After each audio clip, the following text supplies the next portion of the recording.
सदर तेलंगाना प्रदेश कांग्रेस कमेटी ए रेवंत रेड्डी ने जुमे को चंचलगुड़ा सेंट्रल जेल पहुंचकर उन चंद मुलजिमीन से मुलाकात की जिन्हें मरकज की अग्निपथ स्कीम के खिलाफ सिकंदराबाद रेलवे स्टेशन पर एहतजाज के दौरान गिरफ्तार करते हुए अदालती तहवील में दे दिया गया है। जेल के हुक्काम ने रेवंत रेड्डी और दूसरे चंद कायदीन को नौजवानों से मुलाकात की इजाजत दी जिन्हें 17 जून को रौनुमा पुरतशद्दुद वाक़यात के बाद गिरफ्तार किया गया। कांग्रेस लीडर ने महरूस नौजवानों को यकीन दिलाया कि कांग्रेस पार्टी उनकी हर मुमकिन मदद करेगी और वो सब्र का दामन ना छोड़ें। बाद अज़ान ज़राए इब्लाग के नुमाइंदों के साथ बात करते हुए तेलंगाना कांग्रेस के रियासती सदर ने कहा कि मरकजी हुकूमत की गलत स्कीम के खिलाफ एहतजाज करने वाले बेकसूर नौजवानों को गिरफ्तार करते हुए अदालती तहवील में दे दिया गया और उनके खिलाफ ऐसी दफात के तहत मुकदमा दर्ज किए गए हैं जो आम तौर पर दहशतगर्दों के खिलाफ इस्तेमाल किए जाते हैं।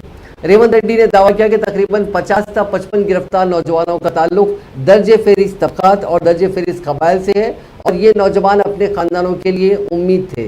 उनके वालिदैन तालीम याफ्ता नहीं हैं और अब वो खुद को बेबस महसूस कर रहे हैं।